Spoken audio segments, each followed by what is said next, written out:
मित्रों, हिमाचल प्रदेश में कांग्रेस की सरकार का 1 साल 1 महीने का कार्यकाल पूरा हुआ और इस 1 साल 1 महीने के कार्यकाल में अगर हम देखें कि जो जन आक्रोश देखने को मिल रहा है, लोग हजारों की संख्या में सरकार के खिलाफ प्रदर्शन कर रहे हैं। और विशेष तौर से मैं इस बात का मैं जरूर कहना चाहूँगा, जिनके बारे में बहुत लंबा लंबा बोलते रहे कर्मचारियों की अधिकारियों की हितैषी है, यही कहते रहे। और हिमाचल प्रदेश में 1 साल के छोटे से कार्यकाल में हजारों की संख्या में कर्मचारी सड़कों पर सरकार के खिलाफ नारे लगा रहे हैं, मुख्यमंत्री की अर्थी निकाल रहे हैं। इसका संदेश मुझे लगता है कि बड़ा सीधा सा है कि सरकार हर मोर्चे पर असफल हो गई है, बुरी तरह से असफल हो गई है।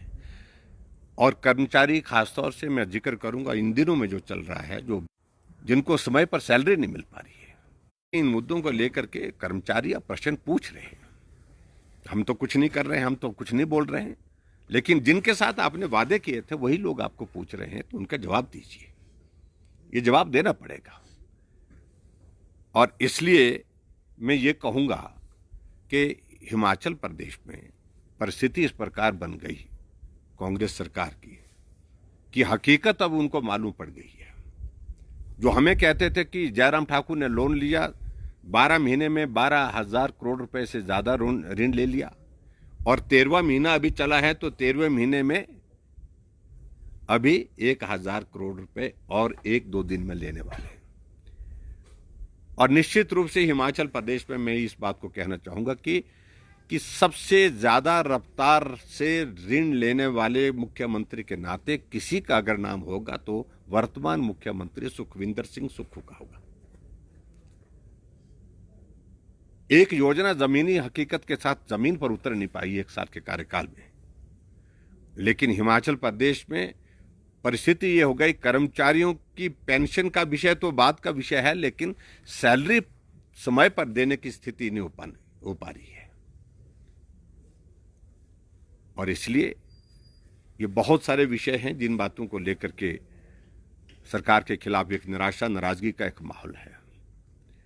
और मैं ये भी कहना चाहूंगा कि हिमाचल प्रदेश में हम इस बात को भी देख रहे हैं कि जो 1 साल का कार्यकाल बीता है, कि पूरे सभी क्षेत्रों में अगर विकास की अगर हम गति को देखेंगे तो वो रुका पड़ा है। स्वच्छता के लिए हम शायद मेकल में 56 नंबर पर थे, कितना नंबर एग्जैक्ट नंबर मालूम नहीं है, शायद मेकल में यही नंबर था शायद। आज हम स्वच्छता की दृष्टि से पूरे देश भर में सबसे पिछड़े हुए राज्य हैं, सबसे पीछे चले गए राज्य, उनमें से हम मतलब 150 से ऊपर हमारा स्थान चला गया है। तो आप कल्पना कर सकते हैं कि हम आगे बढ़ कर रहे हैं। और दूसरी बात में हिमाचल प्रदेश में मैं देख रहा था, अभी हाल ही में मंत्रिमंडल का विस्तार हुआ। 1 महीने के बाद मंत्रियों के विभाग बांटे गए, और 1 महीने के बाद मंत्रियों को विभाग वो बांटे गए जो दूसरे मंत्रियों से लेकर के दिया गया। और जिन मंत्रियों से विभाग लिए गए और नए मंत्रियों को दिए गए, तो इसमें एक सबसे बड़ा प्रश्न पैदा होता है कि क्या जिन मंत्रियों को विभाग दिए थे वो क्या सक्षम नहीं थे? क्या वो चला नहीं पा रहे थे? आपने उनका कोई असेसमेंट किया जिसके कारण उनसे ये विभाग वापस लेकर के दूसरे को देने पड़े? तो प्रश्न ये होता है, तो अगर उनको विभाग दिए गए थे तो क्या सोच के दिए गए थे? और दूसरा प्रश्न ये भी पैदा होता है उनके काम करने के तरीके से, तो विभाग अगर वापस लिए तो क्या सोच करके दिए? जिनको विभाग दिए हैं वो भी प्रसन्न नहीं है, क्योंकि बहुत हल्के महकमे दिए गए। 1 साल इंतजार करने के बाद महकमे, हल्के पुल्के महकमे, जो हमेशा ऐसे महकमे जिसके साथ वो एडिशन किए जाते थे दूसरे मेन डिपार्टमेंट के साथ, जबकि मुख्यमंत्री के पास बहुत सारे डिपार्टमेंट, प्रेरोगेटिव मुख्यमंत्री का है। मैं उस पर कोई टिप्पणी ज़्यादा नहीं करना चाहता हूँ, लेकिन राजनीतिक दृष्टि से अगर देखा जाए तो बहुत बड़ा प्रश्न चिन्ह मुख्यमंत्री की काम करने के तौर तरीके पर खड़ा हो गया। उनके ही जो चाहने वाले लोग, उनके ही द्वारा खड़ा किया गया है, उनके ही लोगों ने खड़ा किया है। एक तो ये बात है, इसका जो है मुख्यमंत्री जो है वो मुझे लगता है कि जवाब देने की परिस्थिति में नहीं बन पा रहे। इसके अलावा अभी हम इस बात को देख रहे हैं कि मुझे इस बात की प्रसन्नता है कि पिछले कल सुप्रीम कोर्ट ने एक जजमेंट जिसको लेकर के हम खासतौर से बहुत लंबे समय से पीड़ा महसूस कर रहे थे शिमला के हम सब निवासी, कि जो शिमला में एनजीटी का एक ऑर्डर 2017 का था, उसके मुताबिक जो है वो कंस्ट्रक्शन पर जो है वो कुछ जगह रिस्ट्रिक्शन थे, बैन था, और कुछ जगह फिर उसके बाद कंस्ट्रक्शन करने के लिए लिमिट थे 2.5 स्टोरीज की, एक लिमिट के साथ तय किया था। और हमें लगता था कि ये उचित नहीं है, और हमने इस सारे मामले को लेकर के सुप्रीम कोर्ट में जाने का फैसला किया, और हमारे एडवोकेट्स वगैरह सब लोगों को हमने कहा कि पूरी ताकत के साथ लड़िए, और ये संभव नहीं है। शिमला में लोगों को घर बनाने की अनुमति तो होनी चाहिए जिनके पास ज़मीन है, और उसके लिए एनजीटी ने जो बात कही थी कि भाई शिमला का डेवलपमेंट प्लान बनना चाहिए, वो डेवलपमेंट प्लान भी हमने सबमिट किया। और मुझे इस बात की खुशी है कि सुप्रीम कोर्ट ने जो एनजीटी द्वारा रोक लगाई गई थी उसको हटा दिया, और शिमला वासियों को एक बहुत बड़ी राहत उस दृष्टि से मिली है। अब वर्तमान सरकार बोलेगी तो हमारे समय में हुआ, उनको आदत है इन सारी चीज़ों का श्रेय लेने के लिए बोलेंगे। वो समय का विषय नहीं है कि किसने इस सारे विषय को लेकर के पहल की थी, और किसने इस विषय को लेकर के कब से ये कोर्ट में जो मामला चलने के पश्चात जो जजमेंट के लिए जो रिजर्व रखा गया था। इन सारी बातों पर मुझे लगता है कि बारीकी से जाएंगे, और इसमें शिमला के सभी निवासियों को भी बधाई देता हूं, सुप्रीम कोर्ट के इस निर्णय का अभिनंदन करता हूं, और मुझे लगता है कि इससे बहुत बड़ा लाभ शिमला के यहाँ के स्थानीय निवासियों को होगा। ऐसे बहुत सारे विषयों को लेकर के हम बात कर सकते हैं, लेकिन प्रमुख रूप से मुझे सिर्फ यही कहना है कि हिमाचल प्रदेश में 1 साल 1 महीने के कार्यकाल में चारों तरफ निराशा है। कांगड़ा अपनी जगह निराश है, मंडी अपनी जगह निराश है। जो बड़े ज़िले हैं हिमाचल प्रदेश के, बड़े ज़िले यानी कि जिसमें एक जगह 15 सीटें हैं एक ज़िले में, और दूसरे ज़िले में 10 सीटें हैं, और विकास कार्य वहाँ पर रुके पड़े हैं, और हर जगह परिस्थिति इस प्रकार की बन गई कि कांग्रेस पार्टी के नेता भी नाराज़, विधायक नाराज़, कैडर नाराज़, और हिमाचल प्रदेश की जनता नाराज़। ये परिस्थिति हिमाचल प्रदेश में बनी हुई है, और मुझे इस बात को लेकर के भी बहुत दुख होता है कि बहुत तेज़ी से हिमाचल प्रदेश से इंडस्ट्री जो है पलायन कर रही है। जो वहाँ पर गुराही का, भ्रष्टाचार का तांडव कुछ नेताओं ने वहाँ, कुछ लोगों ने वहाँ पर बना के रखा है, और उस वजह से ये परिस्थिति बन रही है, इंडस्ट्री हिमाचल छोड़ करके जा रही है। बहुत विचित्र लगा मुझे कि एकाएक खबर आई कि मुख्यमंत्री जी दुबई चले गए, और दुबई जा कर के जो है वो इंडस्ट्रियलिस्ट को लाने के लिए गए। हमने कहा अच्छी बात है, और हिमाचल प्रदेश में प्राइवेट सेक्टर का इन्वेस्टमेंट आना चाहिए, इसके हम भी पक्षधर हैं, और इसलिए हमने हिमाचल प्रदेश में एक शुरुआत की थी इन्वेस्टर्स मीट की, और उसमें प्रधानमंत्री जी आए थे, इन्वेस्टर्स आए थे।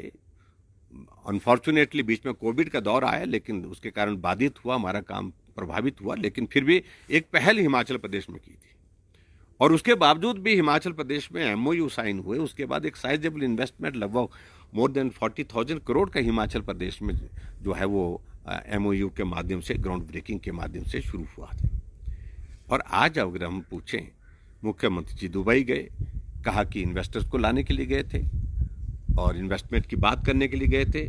मालूम बाद में जब रिकॉर्ड वहाँ से आया तो मालूम, जो लोगों ने सोशल मीडिया में घूम रहा है, और उसमें मालूम पड़ा कि वो किसी इन्वेस्टमेंट के सिलसिले में गए ही नहीं थे, वो एक शादी के सिलसिले में गए थे।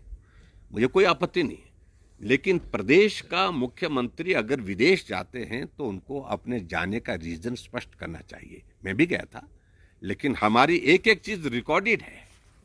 हमने वहाँ पर इन्वेस्टर्स मीट की, वहाँ पर इंटरेक्शन लोगों के साथ किया, कन्क्लेव किया, उसके बाद 1-to-1 जो है वो सारा रिकॉर्डेड है। Part of the record is there in the secretariat with the department, वो देख सकते हैं। लेकिन इस प्रकार से अब मुझे मालूम पड़ रहा है कि अब दोबारा इन्वेस्टमेंट के लिए कुछ लाने के लिए अमेरिका भी जा रहे हैं, तो अच्छी बात है, लाएं। लेकिन प्रदेश को जानकारी देना ये उचित बनता है, ये मुख्यमंत्री की जिम्मेवारी है, ये दायित्व है। एक बात मैं ये कहना चाह रहा हूँ। और दुर्भाग्यपूर्ण परिस्थिति ये हो गई हिमाचल प्रदेश में कि इन्वेस्टमेंट के रास्ते बंद हो गए। हिमाचल प्रदेश में जहां हमने बल्क ड्रग फार्मा पार्क लाया, जहां मेडिकल डिवाइस पार्क लाया, ऐसी बड़े बड़े सेक्टर की जो बड़े बड़े इन्वेस्टमेंट हिमाचल प्रदेश में, वो आज भी अभी तक जो है जहां खड़े थे वहीं के वहीं खड़े हैं। तो इसलिए बहुत चीज़ों को लेकर के हम कह सकते हैं कि विजन के साथ काम करने की बातें तो कहना ठीक है, लेकिन विजन के साथ काम करना, प्रदेश को आगे बढ़ाना, ये विषय बहुत अलग है। और हिमाचल प्रदेश उलझा पड़ा है हर मामले को लेकर के। जिस बात में मैं ज़्यादा उसमें कहने नहीं चाहता हूँ, सरकार कुछ करती है और उसके बाद निर्णय जो है वो कोर्ट में अटक जाते हैं, कोर्ट से जो है वो उन आदेशों का जो है वो उन पर रोक लग जाती है।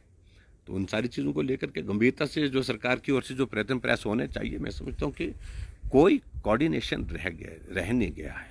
मुख्यमंत्री किसी दिशा में, उप मुख्यमंत्री किसी दिशा में, मंत्री किसी दिशा में, ये परिस्थिति हिमाचल प्रदेश में आज की तारीख में बनी है। सर, वित्तीय हालात को लेकर लगातार सरकार जो है 1 साल से रोना रो रही है और कह रही है कि बहुत खस्ता हालत में है प्रदेश, और आपकी सरकार को दोषी ठहराती है बार बार कि पिछली सरकार में जब वित्तीय प्रबंधन ठीक से नहीं हुआ तभी हालात ठीक नहीं है और पटरी पर लाने के लिए 4 से 5 साल लगेंगे। कर्ज को लेकर भी आप पर ही दोष मढ़ा जा रहा है कि कर्ज की सीमा जो है वो सेंट्रल गवर्नमेंट की वजह से घटाई गई है। देखिए, एक बात को बड़ा स्पष्ट होना चाहिए।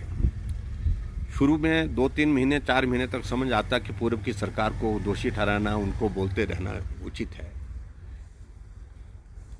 और जब कार्यकाल 1 साल से ज़्यादा का बीत गया, अब लोग वो नहीं सुनना चाहते हैं, लोग ये जानना चाहते हैं कि तुम क्या कर रहे हो। और आपने तो सारी लिमिट्स क्रॉस कर दी कर्ज की। 13 महीने में 13,000 करोड़ रुपए का ऋण लेने वाली सरकार तो सुखू सरकार है। अगर हमने ऋण लिया है तो उस ऋण में हिमाचल प्रदेश में डेवलपमेंट हुई है, विकास हुआ है, सड़कें बनी, पुल बने, स्कूल के भवन बने, हॉस्पिटल बने, जिनका आजकल ये उद्घाटन कर रहे हैं। लेकिन हिमाचल प्रदेश में 1 साल के कार्यकाल में ऋण तो 13,000 करोड़ रुपए ले लिया, लेकिन काम सारे बंद पड़े हैं।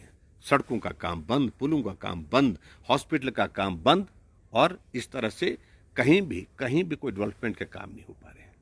और यहाँ तक के कर्मचारियों की जो कहा था कि हम नौकरियां देंगे, बेरोजगारों को नौकरी देने का काम बंद है। आखिरकार इन बातों का जवाब दीजिए। पहले 1 साल के कार्यकाल में नई भर्तियां कितनी निकाली गई, कितनी भर्तियां उसमें से पूरी की गई। कहा तो यह था कि हिमाचल प्रदेश में हम 1 लाख नौकरियां 1 साल में भरेंगे। एक आदमी को नौकरी हिमाचल प्रदेश में मिली नहीं इन 1 साल के कार्यकाल में, जो वर्तमान सरकार ने जो खुद अपने आप निकाली हो और उसकी भर्ती की हो। ये परिस्थिति हिमाचल प्रदेश में है। और जहां तक ऋण की बात मैं ये कहूँगा कि ऋण लेने की रफ्तार जिस प्रकार की सरकार ने पकड़ी है, तो मुझे लगता है कि आने वाले समय में सारे तमाम ऋण की सारे रिकॉर्ड टूट जाएंगे जो वर्तमान सरकार ले रही है।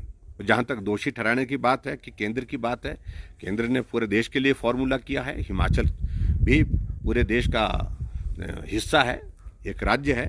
अगर पूरे देश भर में उस फॉर्मूले के मुताबिक जो है वो केंद्र सरकार ने कुछ निर्णय लिए हैं, तो हिमाचल प्रदेश में भी वो लागू होंगे, निश्चित रूप से होंगे। इस बात को उनको समझना होगा। ये कब तक रहेगा कि 2 चीज़ों के लिए ये हुआ तो पूर्व की सरकार की वजह से हुआ, हमको दोषी ठहरा रहे हैं।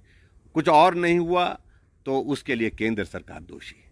अब आपकी जवाबदेही है, आप पूर्ण रूप से हर मोर्चे पर असफल हुए हैं। कोई नालायक बच्चा ही इस प्रकार की परिभाषा का, इस तरह की भाषा का इस्तेमाल करता है जिस प्रकार से हिमाचल प्रदेश में वर्तमान सरकार कर रही है कि लोन पिछली सरकार की वजह से, अगर और लोन नहीं मिल पा रहे हैं तो केंद्र सरकार की वजह से। तो अपनी नालायकी है, इसको कब तक छुपाओगे? अब पर्दा उठ गया है, बेपर्दा हो गया है। सीपीएस मामले को लेकर सर हाईकोर्ट से निर्देश आए हैं कि मंत्रियों के समान जो सुविधाएं हैं वो नहीं ले पाएंगे, लेकिन अभी भी देख रहे हैं हम कार्यालय भी चल रहे हैं, गाड़ियाँ भी मिल रही हैं, बंगले भी मिले हैं, उसी तरह से चल रहा है, सरकार इम्प्लीमेंट नहीं कर पा रही ऑर्डर। देखिए, उसमें मैं हाई कोर्ट के मामले में ज़्यादा मैं बोलना नहीं चाह रहा हूँ, इसलिए नहीं बोलना चाह रहा हूँ कि अभी मामला लंबित है, लेकिन हाई कोर्ट के इस निर्णय से कोई संदेश कहीं भी किसी भी आदमी को जो है वो ठीक तरह से नहीं गया है। इस बात को लेकर के मैं ज़रूर कहना चाहूँगा। मैं उस पर कोई टिप्पणी नहीं कर रहा हूँ, लेकिन एक संवैधानिक व्यवस्था के अंतर्गत सारी व्यवस्थाएं चलती है, चाहे वो विधानसभा है, चाहे लोकसभा है, चाहे वो हमारी जुडिशरी है। तो एक लोकतांत्रिक व्यवस्था के मुताबिक हम नागरिक होने के नाते हमारा भी अधिकार है बोलने के लिए, और उसमें ऐसा नहीं है कि हम जुडिशरी के खिलाफ बोल रहे हैं। हम एक व्यवस्था के मुताबिक जो चीजें हैं, जब सुप्रीम कोर्ट की जजमेंट ऑलरेडी उसमें है, और सुप्रीम कोर्ट से ऊपर तो हाई कोर्ट नहीं हो सकता है, इस बात को स्पष्ट होने की आवश्यकता मुझे लगता है कि हम सबको है। और उसके बावजूद भी समय पर जजमेंट नहीं आना और लंबित करना और जजमेंट में इतना कंफ्यूजन क्रिएट करना, ये सारी चीज़ों को लेकर के एक प्रश्न चिन्ह खड़ा होता है, जो पीड़ा देता है, सबको देता है, और स्वाभाविक रूप से आज चौक चौराहे का चर्चा का विषय बना हुआ है। मैं इससे ज़्यादा कुछ नहीं कहना चाह रहा हूँ। सर 22 जनवरी को राम मंदिर की प्राण प्रतिष्ठा का कार्यक्रम है। विक्रमादित्य सिंह को भी न्योता आया था, लेकिन पहले वो कह रहे थे कि 22 को जाएंगे, लेकिन अब कह रहे हैं कि अभी तय नहीं है। क्या ये हाईकमांड का प्रेशर है? और मुख्यमंत्री को न्योता नहीं आया है, और लेकिन वो कह रहे हैं कि न्योते की जरूरत नहीं है, राम मंदिर जो है सबका है, कभी भी दर्शन के लिए जा सकते हैं। एक बात में मैं बड़ा साफ कहना चाह रहा हूँ कि देखिए, भगवान रामचंद्र जी के जन्म स्थान पर मंदिर का निर्माण होना चाहिए। ये सिर्फ कहने से नहीं, इसके लिए संघर्ष की जो आवश्यकता थी उसमें करोड़ों लोगों ने संघर्ष किया है, और आखिरकार सुप्रीम कोर्ट की जजमेंट आने के बाद एक परिस्थिति बनी, राम मंदिर के निर्माण का कार्य शुरू हुआ, और हमारे देश के हमारे यशस्वी प्रधानमंत्री नरेंद्र मोदी जी भूमि पूजन के समय में भी वहाँ पर उस राम मंदिर के इसमें जो है वो जन्म स्थान पर शामिल हुए, शरीक हुए, और उसके पश्चात अभी उद्घाटन के अवसर पर हमारे लिए गर्व का विषय है। ये हमारे लिए गर्व का पल है। पार्टी के खिलाफ कांग्रेस पार्टी बोले, भारतीय जनता पार्टी के खिलाफ बोले, कोई आपत्ति नहीं, लेकिन भगवान रामचंद्र के खिलाफ बोले, इस पर आपत्ति हमारी जरूर है। राजनीतिक दृष्टि से भारतीय जनता पार्टी का विरोध करना समझ में आता है, लेकिन राजनीतिक दृष्टि से भगवान रामचंद्र जी का विरोध करना ये कतई भी तर्कसंगत नहीं है। अगर उन्होंने किया है तो उनकी आस्था, उनकी श्रद्धा जो है वो राजनीतिक अपने उस लाभ को देखते हुए उससे ऊपर हो गई है, श्रद्धा से ऊपर हो गई है, आस्था से ऊपर हो गई है। इसलिए उन्हें कोई अधिकार नहीं सारी बात को इस तरह से कहने का। और मैं ये कहूँगा कि जिनको निमंत्रण प्राप्त हुआ है, मुझे मालूम पड़ा कि प्रतिभा सिंह जी और विक्रमादित्य जी को निमंत्रण आया है, और उनका सोशल मीडिया में भी मैंने देखा कि मेरा व्यक्तिगत श्रद्धा का, मेरी आस्था का विषय है, मैं जाऊंगा, उन लोगों ने बोला है, और मुझे लगता है कि वो जाएंगे, उम्मीद करता कि वो जाएंगे, और कांग्रेस पार्टी इसको इस प्रकार से नहीं लेगी। व्यक्तिगत श्रद्धा और आस्था का अगर विषय है तो इतना दखल कांग्रेस पार्टी हर व्यक्ति के जीवन में देगी, अपने पार्टी के लोगों के बीच में देगी, ये मुझे लगता कि उचित नहीं होगा। अगर वो उनको रोकने की कोशिश करेंगे तो स्वाभाविक रूप से वो गलत है।